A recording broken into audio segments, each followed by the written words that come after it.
नमस्कार साथियों, स्वागत है आपका आपके अपने चैनल ग्रो मोर जीके में। और आज का हमारा वीडियो है मध्य प्रदेश के पुरातात्विक स्थल। तो इन पर भी बहुत सारे क्वेश्चंस पूछे जाते हैं, तो इनको हम मैप के थ्रू समझेंगे सारे स्थलों को। और उसके बाद एक दूसरा वीडियो है जिसमें आप MCQ भी देख पाएंगे, तो ऑब्जेक्टिव क्वेश्चंस भी आपको मिल जाएंगे दूसरे वीडियो में। इस वीडियो में आप डिटेल में मैप के थ्रू समझेंगे कि कौन कौन से पुरातात्विक स्थल हैं। अगर आप चैनल पर नए हैं और चैनल को सब्सक्राइब नहीं किया है तो चैनल को ज़रूर सब्सक्राइब कर लें, चलिए, जिससे कि आपको बिना किसी रुकावट के वीडियोस का नोटिफिकेशन मिल सके। वीडियो बिना किसी देर के शुरू करते हैं। तो देखिए, ये है मध्य प्रदेश का मैप जिसको कि आप देख पा रहे हैं। इसमें अलग अलग जगह पे आपको जो है पुरातात्विक स्थलों के बारे में बताया गया है। तो हम शुरुआत करते हैं मंदसौर से। देखिए, मंदसौर में 3 जगह हैं, हिंगलाजगढ़, आवरा और इंद्रगढ़, और दिसपुर भी है एक, तो वो मैंने यहाँ पे नोट डाउन नहीं करा है, आप उसको भी नोट डाउन कर लीजिए। तो ये जो जगह हैं ये पुरातात्विक स्थल हैं। अब देखिए, आवरा क्या है। आवरा जो है डॉक्टर HV त्रिवेदी के निर्देशन में उत्खनन से ताम्र पाषाणिक सामग्री तथा रोमन सभ्यता से संबंधित साक्ष्य प्राप्त हुए थे। और क्या है इंद्रगढ़ के अलावा, देखिए दसपुर है। दसपुर में क्या हुआ, कुमार गुप्त जो थे गुप्त शासक द्वितीय, उनके अभिलेख यहाँ से प्राप्त हुए हैं। और रेशम के जो व्यापारी थे जिनको वर्तमान में अभी गुजरात में बस गए हैं, वो उसके कुछ अभिलेख यहाँ पे मिले हैं। और सूर्य मंदिर के निर्माण का उल्लेख भी यहाँ पे मिलता है। अब देखिए, अगला है आपका विदिशा। हम सीधे सीधे चलेंगे। विदिशा में देखिए पवैया, ग्यारसपुर, बेशनगर, ये विदिशा के जो हैं कुछ पुरातात्विक स्थल हैं। तो मंदसौर के बाद हम सीधा विदिशा पे आते हैं। अब देखिए, विदिशा में बेशनगर जो है उस पर हेलियोडोरस पिलर या स्तंभ जिसको बोलते हैं वो मिला हुआ है। वहाँ पे 8 स्तंभ थे, लेकिन अभी जो है वो एक ही बचा हुआ है। 7 जो हैं वो खंडित हो गए हैं, टूट गए हैं। और जो हेलियोडोरस था वो इसने इसका निर्माण कराया था 110 ईसा पूर्व, ठीक है। और ये राजा भागभद्र जो थे, शुंग राजा, उनका ये दूत था। यहाँ पे सांची के स्तूप से ये जो है 5 मील की दूरी पर स्थित है। तो बेशनगर समझ जाएंगे आप। बेशनगर हेलियोडोरस जब कभी पूछ ले आपसे, इसको खाम बाबा भी बोलते हैं। कभी कभी क्वेश्चंस में खाम बाबा करके भी आया है, तो इसको ध्यान रखिए, लोकल में इसको खाम बाबा भी बोला जाता है। ग्यारसपुर, देखिए दूसरा जगह जो थी वो ग्यारसपुर है। यहाँ पे क्या क्या मिला हुआ है, यहाँ पे बौद्ध जो हैं, जैन तथा ब्राह्मण तीनों संप्रदायों का प्रभाव रहा है। और यहाँ पे मिला है 8 खंबा, वज्र मठ, माला देवी का मंदिर, बौद्ध स्तूप, मानसरोवर ताल, हिंडोला तोरण। इतनी चीज़ें जो है आपकी ग्यारसपुर से मिली हुई हैं जब इसकी खुदाई हुई है। अगला है उज्जैन। तो मंदसौर, फिर विदिशा, फिर उज्जैन। उज्जैन में देखिए लिखा क्या है, डाकवाला। तो डाकवाला और कायथा ये 2 जगह हैं उज्जैन में जो पुरातात्विक स्थल हैं। तो देखिए, डांगवाला क्या है, डांगवाला उज्जैन के निकट है और 2000 ईसा पूर्व से लेकर परमार काल तक के अवशेष यहाँ से प्राप्त हुए हैं। यहाँ से प्राप्त सामग्री ताम्र पाषाण कालीन है और मृदभांड भी यहाँ से प्राप्त हुए हैं। मृदभांड के अलावा पक्की मिट्टी के वृषभ की मूर्ति, तस्तरियाँ, हिरण, सांबर बैल की हड्डियाँ, है ना, अनाज के अवशेष यहाँ से मिले हुए हैं। और यहाँ से गुप्तकालीन मुद्रा और मूर्ति भी मिली है। तो ध्यान रखिएगा, ताम्रपाषाण कालीन और गुप्त कालीन, ये 2 जगह का यहाँ से जो है चीज़ें मिली हुई हैं। अगला है कायथा। कायथा सांस्कृतिक, ऐतिहासिक एवं पुरातत्व महत्व की है जगह, जिसकी खोज श्री वाकणकर द्वारा की गई थी। तो ये पूछ लिया जाता है कि इसकी खोज किसने की थी कायथा की, तो श्री वाकणकर द्वारा की गई थी। कायथा उज्जैन के काली सिंध नदी के समीप है। यह बुद्ध काल की बुद्ध प्रतिमा, तांबे की चूड़ियाँ, मनकों के हार, कुलाड़ियाँ आदि भी यहाँ से प्राप्त हुई हैं। चलिए, उज्जैन के बाद आते हैं इंदौर।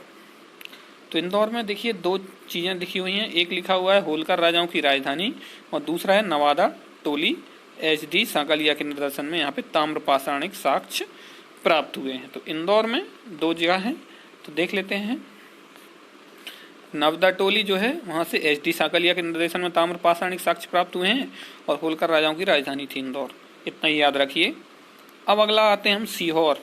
सीहोर में क्या है जगह? हथनौरा। हथनौरा क्या है? नर्मदा नदी के तट पर मानव एवं विलुप्त हाथी स्टागडॉन के जीवाश्म प्राप्त हुए हैं। ये सीहोर में है हथनौरा, होशंगाबाद नहीं है।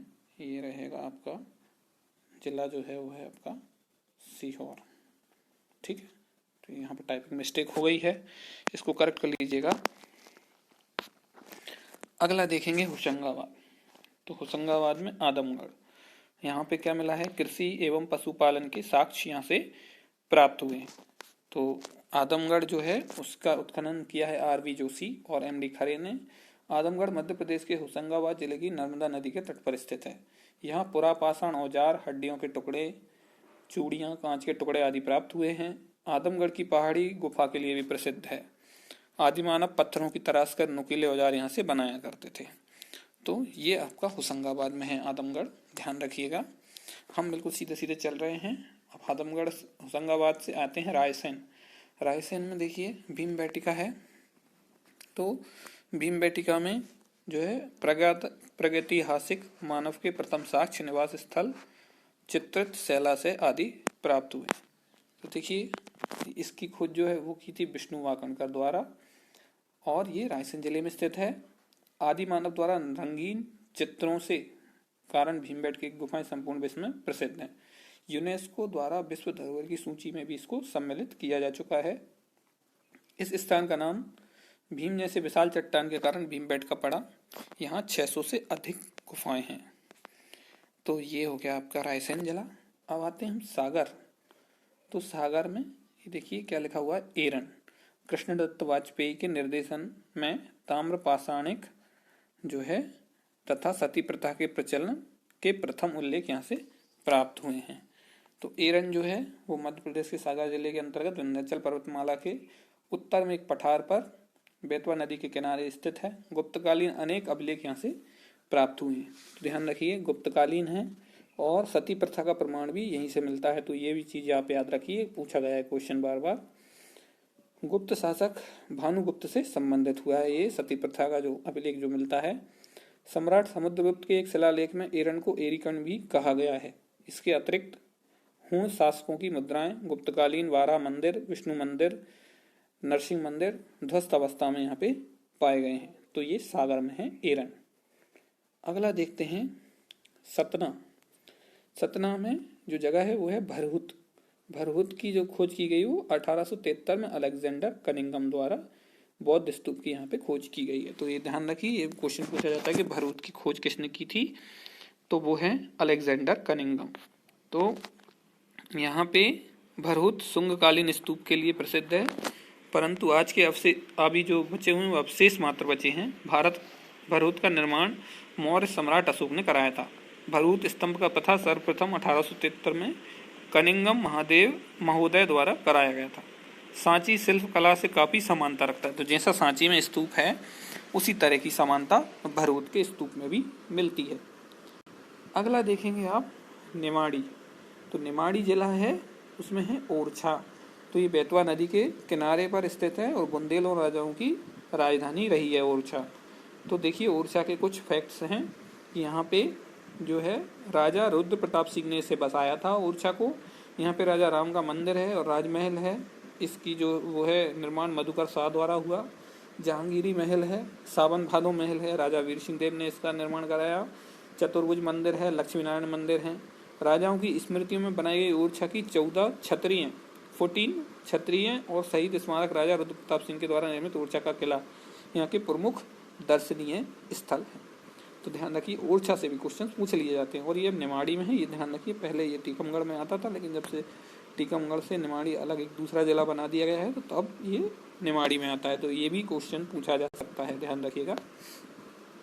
अब देखिए भोजपुर है, भोपाल के निकट है और ये प्राचीन नगर है। इस स्थान पर भारत में सबसे ऊंचा शिवलिंग शिव मंदिर है। इस मंदिर को मध्य भारत का सोमनाथ भी कहा जाता है। भोजपुर की स्थापना राजा भोज द्वारा की गई थी। तो ये भी ध्यान रखिए।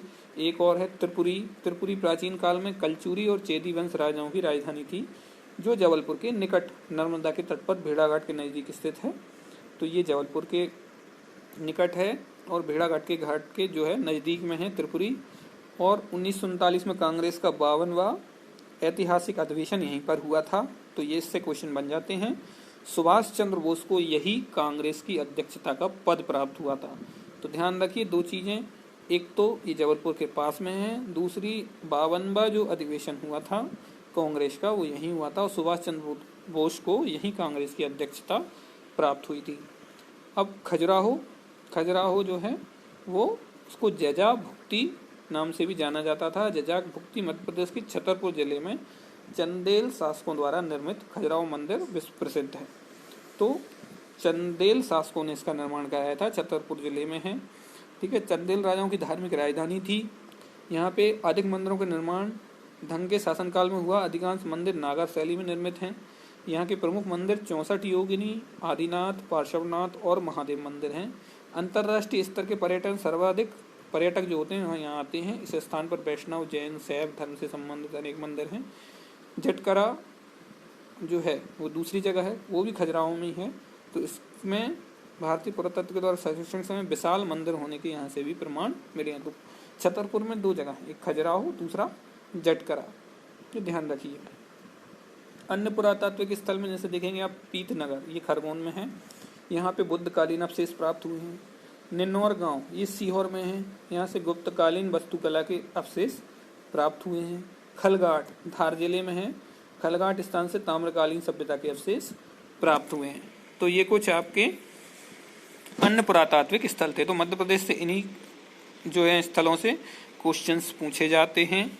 तो आप ध्यान रखेंगे, अगर आप मैप से ध्यान रखना चाहें तो ज़्यादा इजी रहेगा, क्योंकि मैप में आपको एक बार देखना है। सारे जिले हमने बड़े क्रम से बताए हैं, उसी क्रम से आप उनको याद कर सकते हैं। अगर आपको वीडियो अच्छा लगता है तो वीडियो को लाइक ज़रूर करिए और अपने दोस्तों के साथ शेयर भी करिए। थैंक यू दोस्तों।